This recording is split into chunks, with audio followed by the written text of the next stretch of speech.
sapagkat malinaw po na hindi na ito banta, kundi isang plano na patayin ang Pangulo ng Pilipinas. With the permission of the Council of the Parties, Chair would like to clarify for the record and for the Senator Judges that the investigation conducted by the NBI in November of 2025, the witness was not yet the director at that time. Mr. Witness, ano ang dahilan? Bakit kasama ang video ni Mayor Sebastian Duterte sa inyong sinasabi ngayon na ang bantang ito ay banta na sa national security kung mayroon man? Objection asked and answered, Your Honor. Asked and answered, Counsel. Move on. Your Honor, as a matter of fact, we haven't asked that question and the witness is supposed to explain the reasons why the video was actually considered in their observation that this is a threat to national security. I believe the witness already answered that any threat to the President is a threat to national security, to the national security of the country. And earlier, the Council already asked the relationship of the video to that statement of the witness, which the Chair allowed.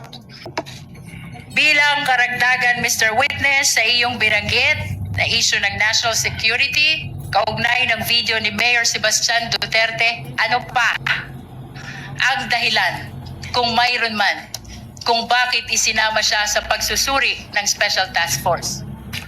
Sapagkat dito na nga po na makikita na naging pagbabanta ng ating Vice President ay nagkaroon po ng tinatawag natin na epekto.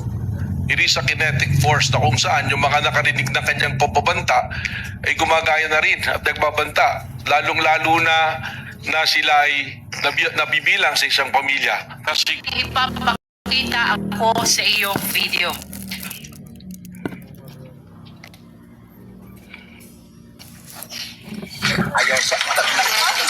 Noong July 2011, habang nakaupong mayor ng Davao City, sinapa ni Vice President Sara Duterte ang isang court sheriff. Ito ba ang insidenteng tinutukoy mo? tama po, yan po.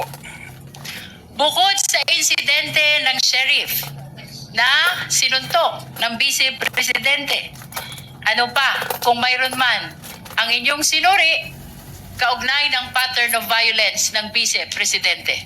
As part of our investigation, kami po ay nakakakuha ng mga dokumento related po dito sa aming inimbestigan kung saan we got hold of affidavit of ito pong dating police ni si Arturo Las Canas na self-confessed member ng DDS na kung saan doon po sa kanyang affidavit na yan ay ating pong nakita at inilalarawan po at sinasabi nitong ni Arturo Las Canas na ang Vice Presidente mismo ay kasama doon sa Oplan Tokhang, isa sa mga arkitekto ng Oplan Tokhang.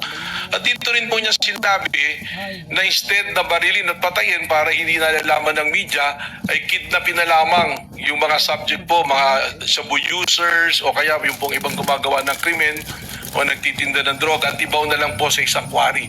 Na kung saan natagpuan po literal nitong Laod Quarry na mayroon po mga biktima ng extrajudicial killings.